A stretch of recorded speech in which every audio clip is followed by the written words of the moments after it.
no strike clauses, and there's a lot of really complicated case law that we could get into, but probably best not to. No strike clauses are a problem. They're legitimately a problem. Which side are you on? Which side are you on? Connor Lewis is a union representative. He is currently on hiatus, I believe, still from the labor journalism collective Strike Wave, and he's here to talk to us about strategies for effective unionism. So, Connor, I appreciate your time tonight, man. Thanks so much. Absolutely, and yeah, the hiatus will someday end as soon as I get this dissertation finished. But yeah, what's the happy dissertation to be here. on? Oh, it is on Irish working class politics in interwar Ireland. So anyone want to talk about, Irish labor unions from about 1921 to about 1939, I'm your guy. That sounds very interesting. Are you going to turn it into a book? Well, maybe. Honestly, hadn't really thought too much about it. Right now, I'm just in the get it done mode, so we'll see. We'll figure out what to do with it afterward. Yeah. Well, I'm sure you'll have a place to talk on it, talk about it on here at some point, anyways. So I wanted to talk to you about the first thing that I want, or what I had originally brought you on to talk about was like no strike clauses and bargaining for power, and you have some really good articles on Substack about no strike clauses and how they're good, but maybe or not having no strike clauses is good. It is good to get rid of them, but maybe that takes up too much bandwidth in people's mind. But we were talking before about open bargaining before we brought you live, and I thought that would be a good thing as a preface to the conversation about no strike clauses and maybe what you could actually put in the contract, because open bargaining is like the process, and then what actually goes into the contract is like a different thing. And I think it makes sense to talk about it in that order. So open bargaining, how is that different from not open bargaining? If we say that open bargaining is like, it kind of defines itself as something different than the norm, the status quo. What is the status quo for bargaining when unions bargain a contract to work under? What is the norm, and what does open bargaining seek to make better about it? So, there are a couple of different ways that it would be approached, but the common theme that you're going to find in pretty much every union is there's going to be a smaller negotiations team.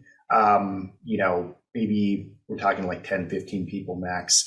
There's going to be a subset of that are people that are actually going to the table, and they'll negotiate back and forth. The average membership isn't really going to see a lot of the process. They may be surveyed before the bargaining process kicks off. There might be some informational kind of sharing and gathering, but realistically, like, an average bargaining update really doesn't tell you a whole lot more than did we meet? Did we make progress? When are we meeting next? It doesn't really tell you that much about what was proposed, what was discussed, what people are kind of in agreement on, where there's, a major sticking point. This is all kind of kept a lot quieter. And the traditional kind of thought process is that you want to keep that information contained. It becomes messy when it gets out there, and that you kind of want to keep that a little bit more under wraps. I think one of the things that especially a lot of education unions have really kind of pushed toward is approaching it differently. And some of the reason for this is because there are a couple of states where state statute actually requires open bargaining for education unions. And a lot of that was originally intended as kind of an anti-union attack, because the theory was, and we should actually distinguish between two types of open bargaining here. There's open bargaining that's like a public meeting that a person off the street can, walk in and watch a bargaining meeting. And then there's also open bargaining where any member of the union can attend as part of the union's team. And I think that even in the more extreme cases of like any person is, can walk off the street, which is what happened in Denver when they struck a couple of years ago, unions have decided to, okay, this is an organizing challenge because they see the public as bringing in the public as a weapon against us. But if we organize the public to support us, then that's going to be a weapon against them. And so that's one component of it, but just generally the idea of bigger bargaining, whether it's every single member is in there or just a much bigger group of people, that's been something that Jay McAlevey has really kind of gotten into this. But this is something that a lot of unions like the News Guild, especially, and a lot of education unions are really pushing for. And the idea is basically, look, there's really no good reason to shut your members out. I tell, my members when we're talking about putting together bargaining proposals that, look, we shouldn't put together a proposal that we're not willing to take to a person, a parent at drop off, hand them a copy of our proposal and say, look, we're willing to answer any questions you have. If we're not at a place where we feel that we can do that, then we've got some more work to do. And so if we're able to do that, then why are we concerned about information getting out? Why are we concerned about, opening up bargaining, involving more people? And the big thing there is that the more people you have involved, the more power you've got. And I've seen this play out, live. It really does put, management on the defensive. It really shifts the power dynamic in the room, and it makes members feel that much more invested in the process, which means that if you have to escalate later, they are much more willing to do so. Because, if you look at a typical kind of call for a strike, you may have had months of bargaining where members have gotten minimal updates. They really don't know what negotiations have looked like. And then suddenly they get, an email or a notice that, hey, there's a meeting, you need to come to it. And then suddenly they get all of this information dropped on them at once. And then someone saying, we need to strike. Well, it takes some time for them to get there. But if they've been there every step of the way, they're right there along with you. So, right. There are a lot of things that recommend it, but I think the biggest thing is it's unions turning more toward we have numbers, we have power, and to use that most effectively, we need to make those members involved in the bargaining process. Right. I remember talking to some of the people on the bargaining committee for the NYU grad union, and they did open bargaining, and they said that they had members that said basically or said very similar things to what you're saying, like, wow, I was so furious at how the administration was treating us that I was more than willing to go on strike because I saw just how I saw more clearly than I had ever before how much disdain they had for like working people and the people who made their campus run. So that being the case, why is it that is not the default? Why do unions do the smaller committees with maybe less substantial bargaining updates?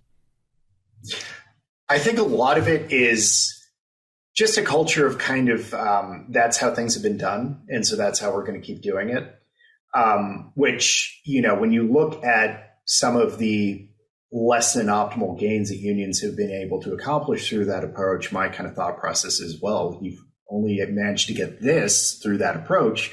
What do you have to lose from trying something different?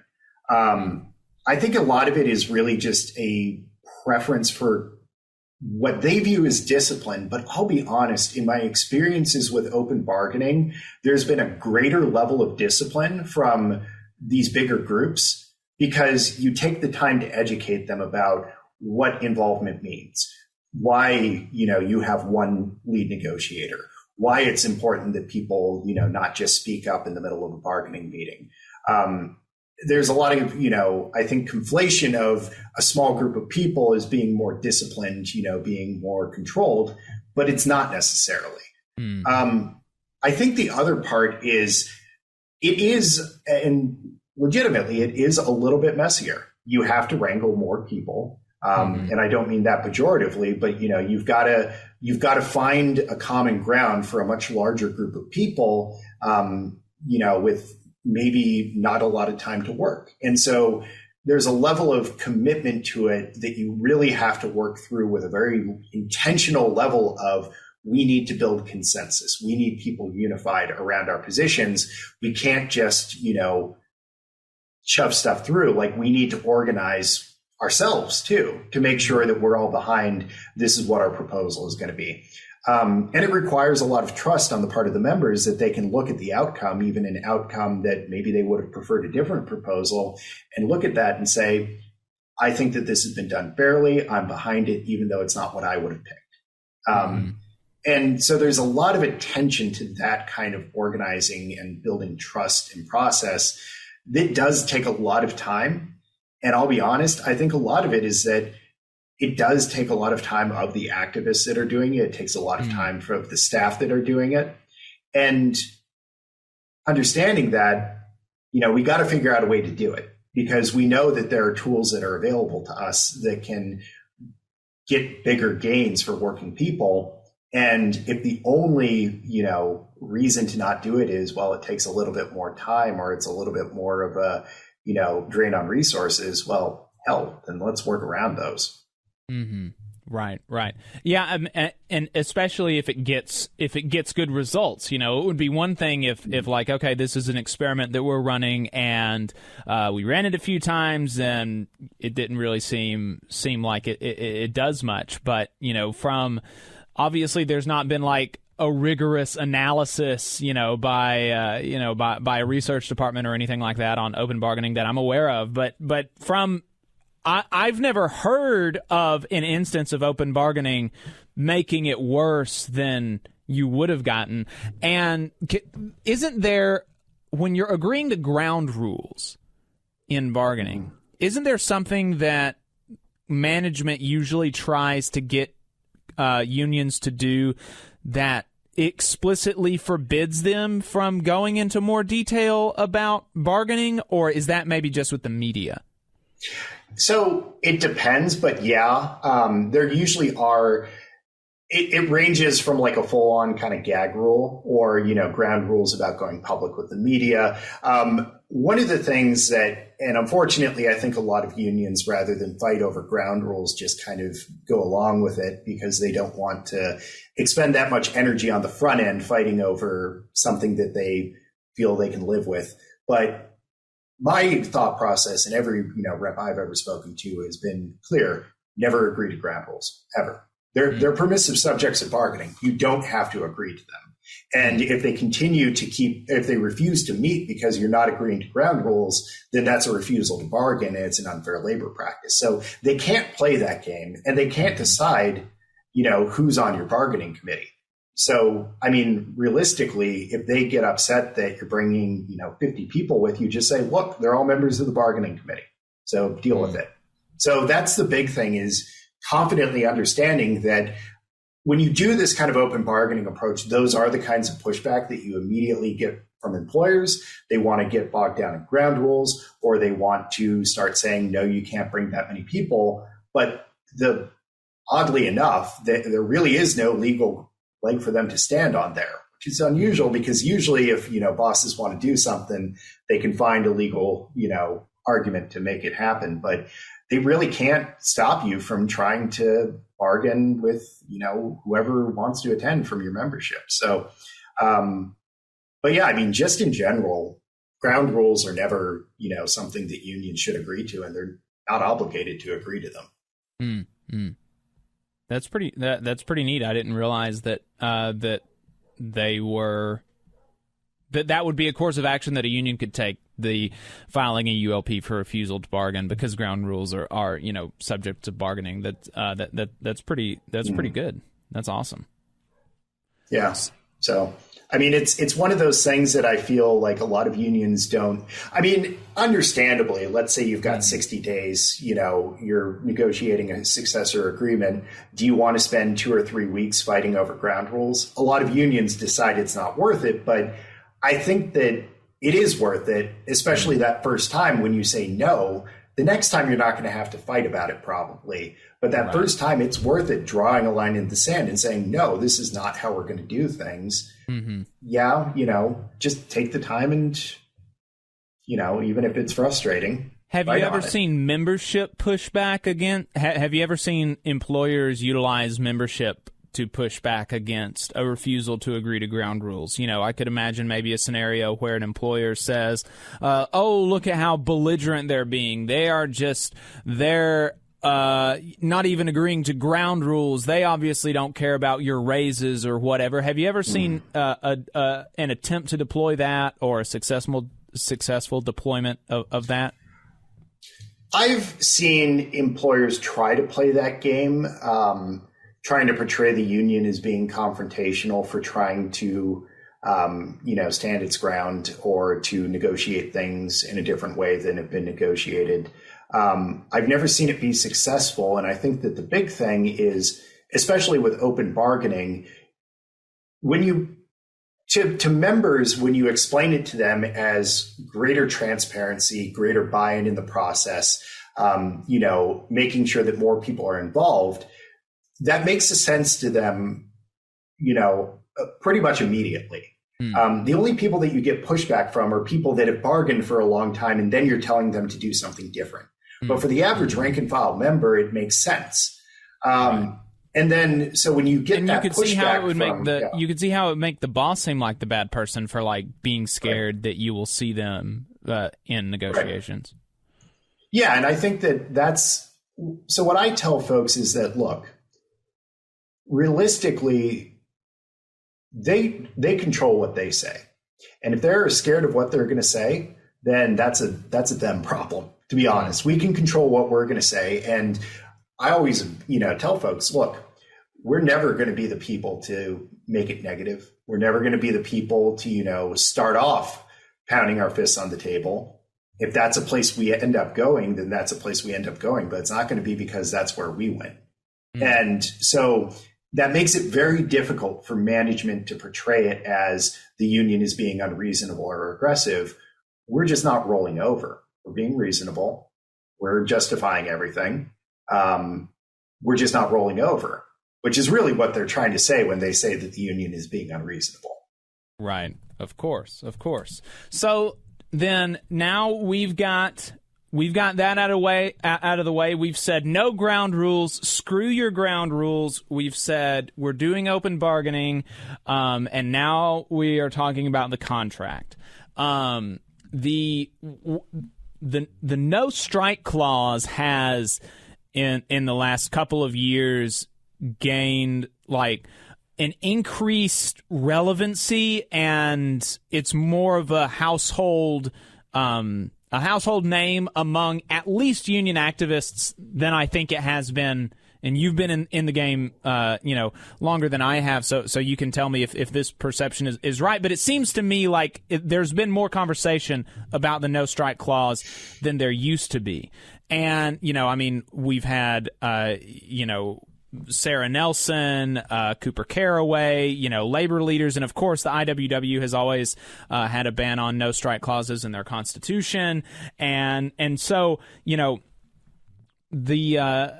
a no strike clause is a no strike, no lockout clause, and it says during the duration of the contract you can't go on strike, and we're not going to lock you out. And basically the argument from some labor militants is that this is just too much. This is too much power to give up, even if you get a no lockout clause. Saying that you're not going to strike is too much. That's our most powerful weapon, and we have to have it, and we have to be able to wield it anytime for any reason that we want, that we can get supermajority support for. And so, Connor, first, just on the no strike clause, what are your thoughts about that clause being in contracts and the recent conversation about it, and my kind of understanding of it being a recent or more rejuvenated conversation in the recent past. Yeah, I think I'd agree that it's definitely come up a little bit more over the past couple of years. There have been some articles about no strike clauses and some attention paid to them, and some arguments that, no strike clauses are part of the reason that unions don't strike. I think that there's some value in unpacking that a little bit more.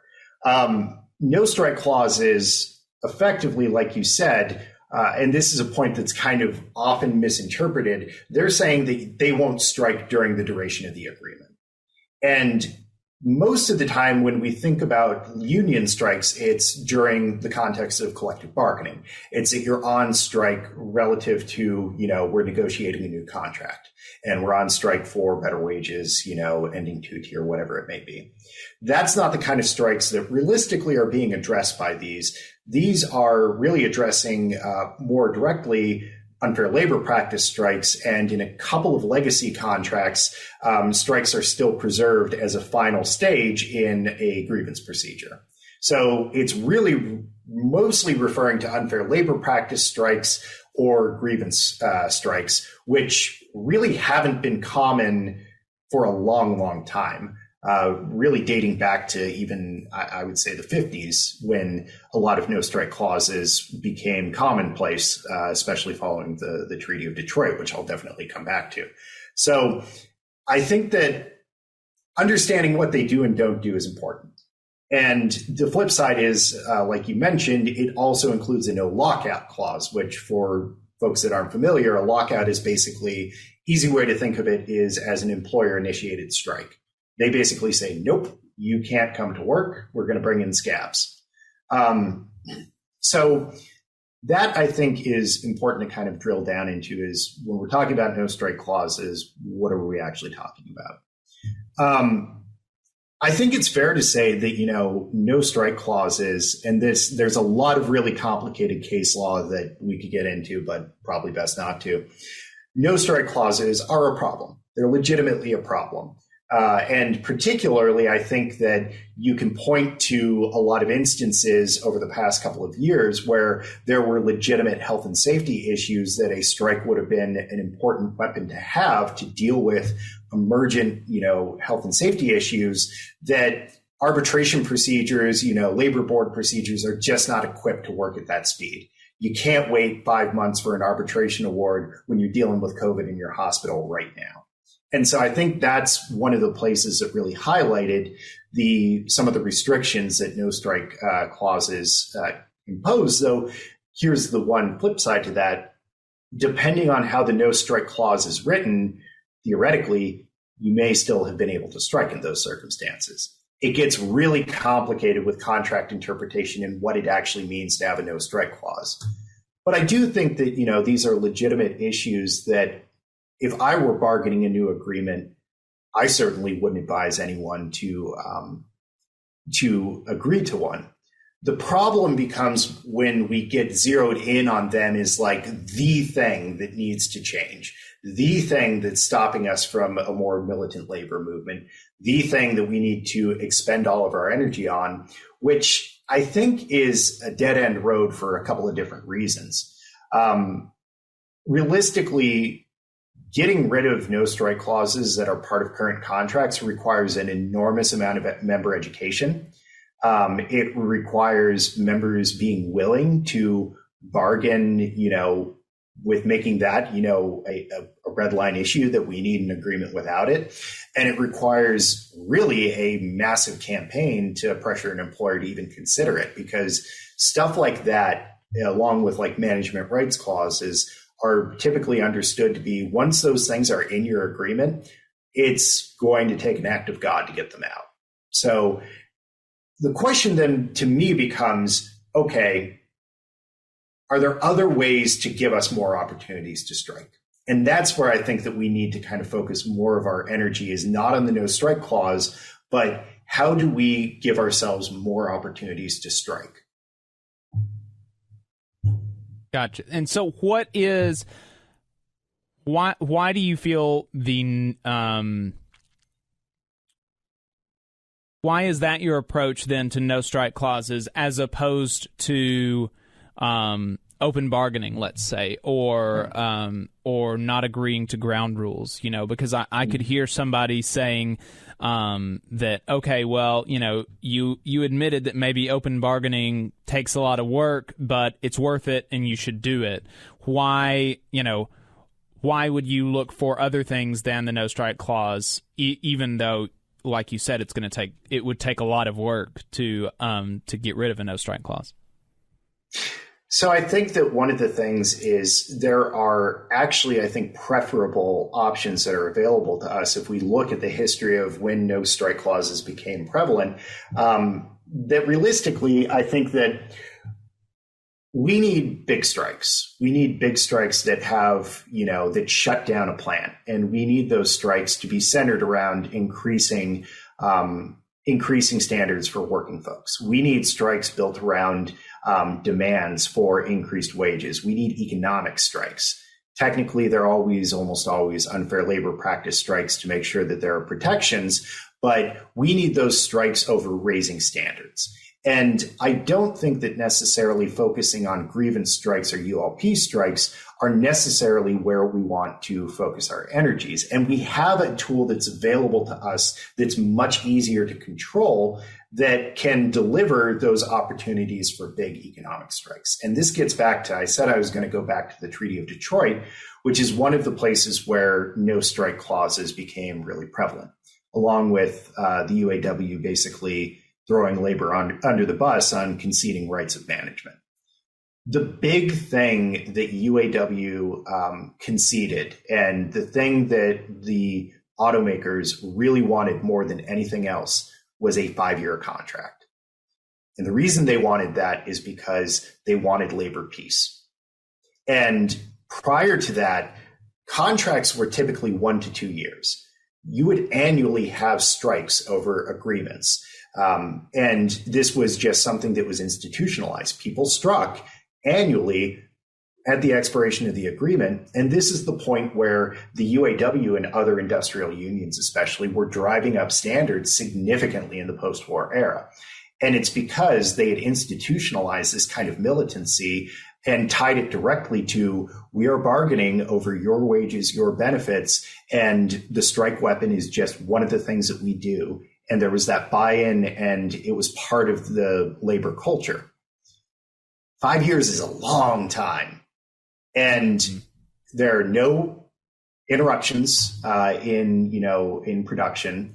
And it allows that time for people to get complacent, for that culture of like striking to kind of wither. And trying to like rev up people for a strike after a 5-year agreement is like trying to start a car engine when it's like 20 below. It's not an easy task. And so the thing that labor has lost sight of is that the 5-year agreement was originally a huge concession. Now, a lot of unions, especially ones that are bargaining healthcare, almost want that 5-year agreement because their mentality is that we're just trying to lock things in and hold the line against losing.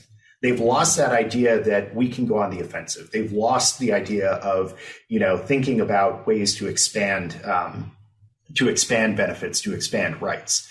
And realistically, I think that a big part of that is to dramatically shorten the length of contracts. And realistically, I think that we have far more control over that in negotiations than we do over a no strike clause. So, I mean, if we agree to a 1-year agreement, we agree to a 2-year agreement, then that starts turning around the lack of strikes, the lack of institutional culture of militancy, because then striking just becomes part of negotiations, and negotiations happen much more frequently. And the other part is it keeps members more militant because, again, you don't have that cooling off period. So you have, even in the 1 to 2 years, all of those fights over contract implementation, over grievances. It allows you to keep that pressure on employers much, much more effectively than if you agree to a 5-year deal, and then it's a struggle to keep things, keep folks engaged and to keep things going. So I really do think that length of contract is one of the keys here that folks need to focus on. And this definitely is not a shortcut of any way, really, so much as a strategic kind of alteration, because, I mean, to be honest, tackling length of contracts offers more opportunities, and it also takes more work, because keeping, a local bargaining that frequently, that's a lot of work from members. It's a lot of work from staff. But I think that the potential payoff is I think it's actually more achievable, even though it has more work involved. And two, I think it promises to pay off a lot more. Right. Especially if you're looking at my local, for instance, has like 29 different contracts that we administer. So, 29 different contracts, being bargained every year, every other year. That would definitely be a lot of work. Yeah. And this is where I get on my industrial union soapbox. Thanks. That teed it right up for me. Labor, and this is a huge problem. Labor has, in an attempt to just keep organizing, started aiming for the smallest possible bargaining unit they can just get over the finish line. And like the average unit size, and I mean, there are other things as well, the average firm size, like you don't have like the River Rouge plant anymore that was like massive. But I mean, there definitely are ways to organize more and to organize bigger than we're organizing right now, to, take 3 hospitals in the same, chain instead of, one contract, make it a master contract, things like that. Right. Taking industrial unionism is the answer here. Yeah. And yeah, because I mean, if you've got 30 bargaining units that are all a couple dozen people, where's your leverage there? Where's your capacity to be able to actually bargain those effectively? I mean, that's I will a ton say of small little fights. I will say, in defense of my local, we represent 11,000 workers. So that is fair. Our bargaining units are not dozens of people. But right. I'm speaking from I'm speaking a little bit more from my experience, where I do have bargaining units of dozens of people. So yeah, that would be absurd to bargain a contract for like 12 or 24 people. That seems, especially if there's more people that can be bargained over. So, okay, then how would you retort to an employee who maybe management has talked to that says, I don't want to strike every year. That sounds terrible. No, thank you. Get me good benefits for 5 years, please. What would you say to that? So what are the benefits that you're going to be able to get? I think there are a couple of different things to raise. One, when you're bargaining over healthcare, realistically, you're not talking about good benefits over 5 years. You're talking about benefits that don't get worse. And I think that's a shift that we need to get folks thinking about, because the common consensus is healthcare doesn't really do anything but get worse. There's no reason that has to be the case. And so I think that pointing out that, look, if we keep doing things the way that we're doing it, the best you can accomplish is you're going to maybe keep your health insurance the way it is right now for the next 5 years. Is that enough? If you're paying $50, out of pocket for a copay, is that enough to keep it at $50? Or would you prefer to pay $25 or to prefer to pay $15? We're never going to fix it unless we change something about how we're approaching this. And so I think that gets into that whole, question of raising people's expectations about what they should want, that they should want more than just, keeping things from getting worse. I think the other part of it is that, look, emphasizing to people, we're no union of which I'm aware will walk away from the right deal and go on strike, even though they have a fair settlement staring them in the face. They always, and the best unions go into negotiations prepared for the eventuality that they're going to strike. But if the right deal is on the table, nobody is going to walk away from that. Right. And so ultimately, if they strike, that just tells you what your employer thinks of you, what your employer is willing to give you. And that's not something that, of course, anyone wants to do, but that's something where I think it's important to lay the blame on the people that are ultimately responsible, which is your employer won't give you a fair deal. Mm. Now, there's still going to be folks that's just not going to be enough for them. But I do think that's where it comes back to open bargaining. When those folks actually see with their own eyes what management says at the bargaining table, that is an eye-opening experience. And that's an eye-opening experience that every single union member should have. Right, right. Yeah, here. Well, so what are some other things that that folks should be bargaining for in their contracts, along with shorter contract periods? So I think that, and this is going to differ depending on the workplace, but here's one of the things that unions don't think enough about. And part of it is because there isn't really so much an overall kind of political analysis or power analysis or even commitment to kind of building power more generally. Contracts are basically codifying a set of power relationships kind of frozen in time. And kind of the goal of bargaining is to get yourself into the best position before those power relationships kind of freeze into the agreement. That doesn't mean that they don't kind of shift and are contested throughout the duration of the agreement, but it's a war of position. And thinking bigger picture about what can we tackle that will make us more powerful, will give us greater rights, will make it more possible next time to accomplish more. And there are a lot of different things that I think could play into that. One of the things that, again, it's one of those things that's very difficult to get out, but I think that it should be in the conversation just alongside talking about no strike clauses is management rights. More than no strike clauses, more than anything else, management rights and the UAW conceding those in 1955 was one of the biggest strategic errors that organized labor has ever made. Because we shouldn't concede that there is such a thing as management rights. Every right that management has is a stolen right from workers. So realistically, like, that is one of the key things that we should be zeroed in on, is just chipping away and chipping away and chipping away at management rights. And the idea, whether it's in a management rights clause or if it's even just kind of implicit in some other language, that, I mean, the contract is for the workers. The contract is for the workers. It's not there to protect management rights. It's not there to give anything to management. That is there for the workers. The other thing that I think is really just a general area that's important to kind of more aggressively wade in on is hiring. And this is an area where management loses their minds the second that you start wading in on hiring.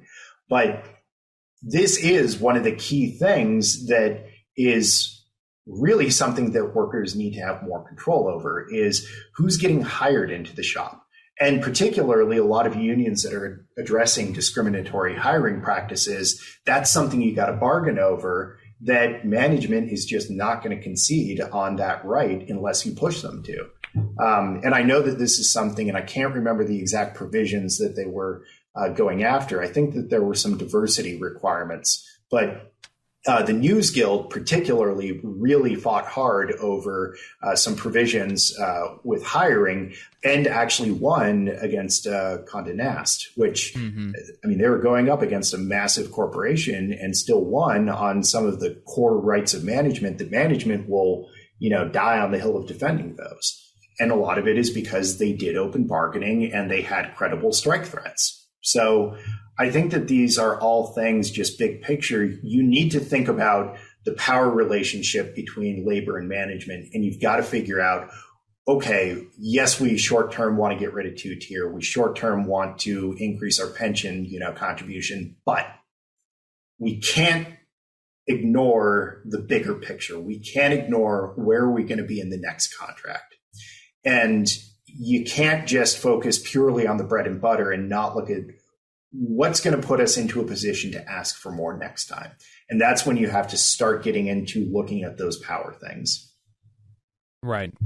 Yeah, I remember that that they were able to get some. I believe maybe it was not the Condé Nast one, but there was one, the GMG group, the Gizmodo group. They got included that 40% of people, or maybe 50 or 60%, a certain percent of people at the hiring stage or at the interview stage would be from, X group or something like that. Yeah. So yeah, that's all. Yeah, that's I totally agree.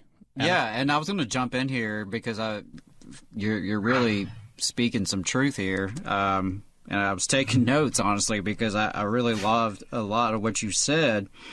I think looking at hiring and management rights are two of the biggies that all unions should be looking at.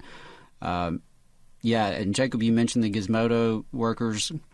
That was important to see that in that industry, but I'd love to see it spread to other industries because there are, bad hiring practices across the economy. We see bias and discrimination. We also see how, you and I are both education background, and we see how teachers and other educators are deprofessionalized, and how, standards are continually lowered to enter the profession, while at the same time, the same folks doing that are demanding more accountability. So those are all issues that I think are worth pursuing in bargaining. But there were a couple other things I just wanted to highlight, kind of reflecting on some things you said. And the one that resonated the most maybe was, the raising of expectations beyond just things not getting worse. And I think so many of us across the working class and specifically many of our unions have gotten into that rut, basically, of that's the best we can do is just make sure it doesn't get worse. Just try to manage a status quo that is, we hope, not going to decline or deteriorate even more. And we can, you're talking big picture here, and I think that's the way to look at it. If we look at it big picture, wages in this country peaked around 1973 or so. About 50 years of decline we've been seeing. So obviously that strategy is not working very well, not on any big scale. I know it may be working for some unions and some locals, but across the economy, it's definitely not working for us. This idea of just try to hold on to what we have. And we see that as a reflection of power. And that's really, I really like what your emphasis on the power relationship, because, and here's another thing, I jotted down was the contract is sort of a snapshot of the power relations at the time between the union and the boss, wherever that may be. And I think more folks in the labor movement have to look at that big picture and look at power. Where does it come from? Who has it? How much do we have versus how much do they have? And how do we change that? And that should be in the foreground of not just every bargaining session, but really what we do and how we operate.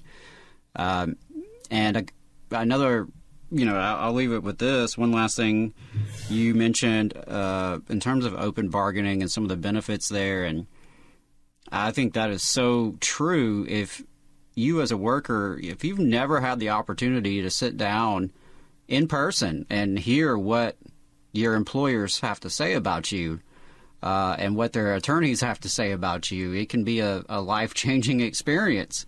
It can really give you a new perspective on your job and the people who, manage you, the people who sign your paychecks.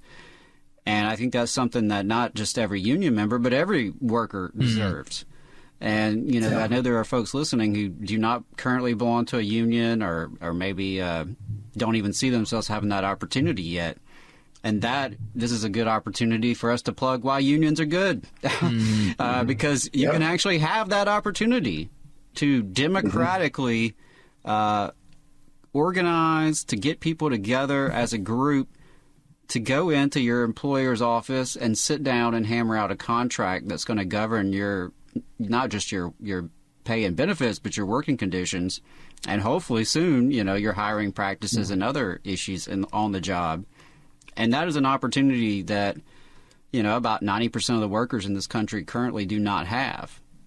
And so I know sometimes on the show and the three of us, we have some critiques of the labor movement as it stands today. And I think that's important.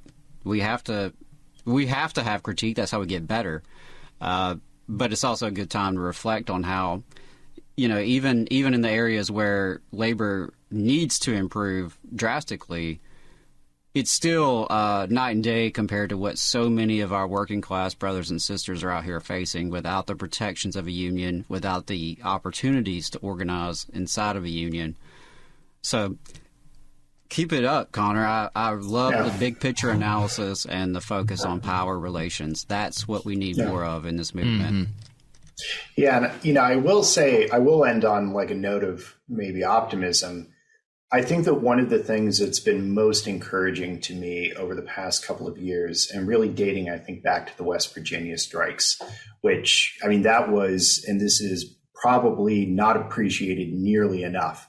That was not a teacher strike. That was an education worker strike. That was an industrial strike. And I think that more and more, you've seen a lot of support staff unions and, professional staff unions tying their, strikes together in a way that just has not ever been a norm. Like in Minneapolis right now, both support staff and professionals are on strike. In Sacramento, both support staff and professionals are on strike. In two different unions, the teachers are NEA and the support staff are SEIU. And you've seen that kind of like understanding that, one, we have a common cause, and two, that we are so much more powerful together. And it's those kinds of fights that we need, because it's not, the little strike here, the little strike there. It's how do you bring more people into struggle with the boss class? How do you bring people into big fights with the boss class? And I got to say that, there is a lot of signs that unions and union activists and union leaders are getting it. Yeah, absolutely. I agree with that. It seems like there is a new energy. I don't know how much of that's just a reflection of our material conditions around us and how much of it is, a new generation of activists and organizers such as yourself. But I think it is an optimistic time, I think, for those of us who care about the labor movement, who want to see it grow. As daunting as the numbers look every year when they come out, you set that aside for a sec and take a look at the energy and phenomena like you're mentioning, the solidarity between certificated, college-educated, professional workers with the more blue-collar workers or pink-collar workers, however you want to call them, seeing that sort of joining together, realization of their collective strength, I think that is a pathway forward, and that's what we want to see more of. Yeah, the Teamsters sent full-time staffers for like a month or two to support the RWDSU campaign, and you could see, and in a certain lens, you could see the Teamsters and RWDSU as in competition for organizing Amazon, but instead they're cooperating to organize Amazon, and that's, I don't know, that's pretty cool, I think. Absolutely. Yeah, for sure. So, Connor, thank you so much for your time. Definitely going to get you back on. Looking forward to talking to you again sometime. Yeah, let's talk about Irish politics someday. Yeah. Oh, yeah. Oh, you're going to have to book off a lot of time for that. All right. Thanks, Connor. I appreciate it. Thank you. All right, thanks. You just saw a clip from the Valley Labor Report. We are live every Saturday morning from 9:30 a.m. till 12:30 p.m. And we pride ourselves on keeping all of our content free to everybody so that we can talk to as many working folks as possible. If you support the work that we're doing, you think that it's important, you think that it's good, then consider making a monthly contribution to the project, and you can do that on our website, tvlr.fm.